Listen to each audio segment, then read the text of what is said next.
Ada seorang pemuda membawa kendaraan, mobil. Ternyata malang mengintai, mobil itu masuk ke dalam bagian bawah truk yang besar. Api menyala berkobar.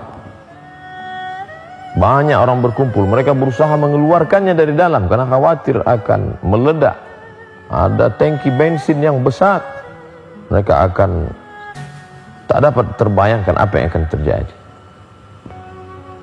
Lalu kemudian apa yang terjadi? Ketika mereka mengeluarkan mobil itu, mereka dapati pemuda itu dalam keadaan sehat walafiat, selamat, tidak kurang dari satu apapun.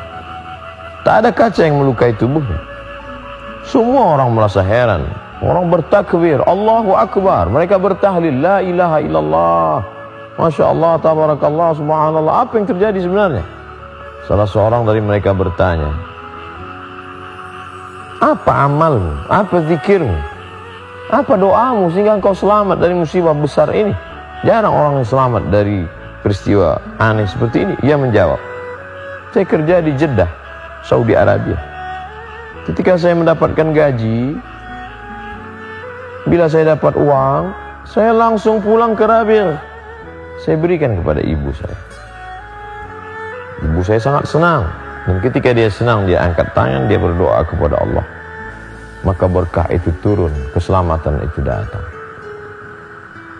Semua tertegun dan semua ingat bahwa sesungguhnya keselamatan itu datang dari Allah. Siapa yang menjolok berkah itu turun? Siapa yang meminta keselamatan itu sehingga menebar kepada seorang hamba Allah? Ada lidah yang senantiasa memohonkan keselamatan. Selamatkan anakku, selamatkan dia. Doa itu senantiasa dipanjatkan walaupun tidak ada uang, walaupun tidak ada gelang emas, walaupun tidak ada cincin permata, tetap akan dipanjatkan. Karena mereka tidak pernah berbuat meminta balasan. Balasan itu terlalu kecil bagi mereka. Gaji anak muda itu tidak ada apa-apanya dibandingkan tetes peluh keringat air mata. Meregang nyawa mereka melahirkan. 2 tahun lamanya mereka menyusukan, 90 hari puasa mereka tinggal. Pernahkah mereka minta balasan? Tidak. Pernahkah mereka meminta ganti? Tidak. Itu semua mereka lakukan karena kasih sayang, karena Allah Subhanahu wa ta'ala. Lalu kemudian kisah ini mengingatkan kita kembali, andai dia masih ada di tengah-tengah kita, maka berbaktilah. Birrul walidain, berbakti pada orang tua, ibu dan ayah. Bila dia sudah tidak ada, maka bersedekahlah. Berikan makanan kepada fakir miskin, anak yatim. Datang saat menjumpai Nabi SAW. Ummi matat, ibu saya sudah meninggal. Afa atasaddaqu anha? Kalau saya bersedekah, apakah sampai pahalanya kepada almarhumah? Kata Nabi, tasaddaq, silakan sedekah wahai Sa'ad. Ayyus sadaqatu afdal, sedekah apa yang paling afdal? Yang paling layak, yang paling baik, yang paling utama itu apa? Saqiyul ma'. Nabi menjawab, memberikan air minum. Berikan air minum, berikan makanan. Singgah ke masjid, berikan pada orang yang buka puasa. Setetes, 2 tetes, sebutir 2 butir kurma lewat di leher mereka, lalu mereka berdoa. Maka doa itu sampai. Oleh sebab itu tidak ada kebaikan selain daripada bakti kepada ibu. Utama menurunkan keberkahan, keselamatan, kebaikan, keridhaan. Ternyata prediksi prasangka kita selama ini keliru. Rezeki berlimpah ini karena sukses S1, S2, S3, profesor, postdoktoral. Kesuksesan ini karena bintang 1, bintang 2, karena kekuasaan, karena jabatan. Bukan. Kesuksesan ini adalah karena doa mereka, karena munajat mereka di tengah malam. Terkadang kita terlalu pede berkata di hadapan orang banyak, ini karena etos kerja saya, ini karena kerja keras saya, ini karena kehebatan manajemen ekonomi saya. Sesungguhnya ada doa-doa mereka yang selalu mereka panjatkan di tengah malam, yang tak pernah terlupa dari mulut mereka. Oleh sebab itu, ketika kita bisa membalasnya, maka balaslah.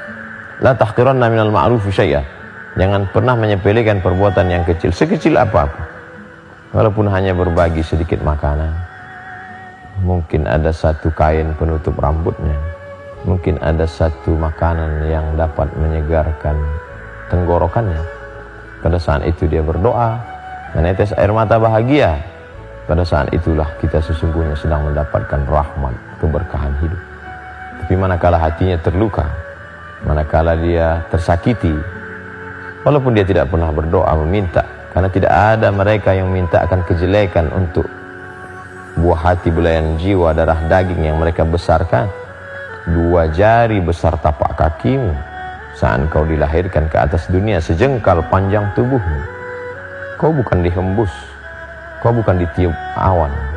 Engkau adalah titipan dari Yang Maha Kuasa. Dia jaga dengan belayan, dia jaga dengan peluk cium dan kasih sayang.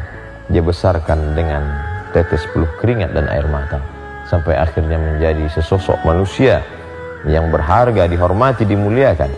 Tapi kemudian memanglah sifat manusia lupa. Maka di hari baik, bulan baik ini, mari kenang kembali. Man lam yashkurin nas lam yashkurillah. Orang yang tak pernah berterima kasih kepada manusia, sesungguhnya dia tidak akan pernah bersyukur kepada Allah Subhanahu wa ta'ala. Bila dia masih ada, jangan malu, jangan sungkan. Cium tangannya, peluk tubuhnya yang rapuh. Bila dia sudah tidak ada, maka panjatkan doa di tengah malam. Rabbighfirli wali walidayya warhamhuma kama rabbayani shaghira. Ya Allah, jadikan kuburnya salah satu dari taman-taman surgamu. Jangan jadikan kuburnya salah satu dari lubang neraka-Mu. Semoga kita termasuk orang yang berbakti pada orang tua. Terima kasih. Assalamualaikum warahmatullahi wabarakatuh.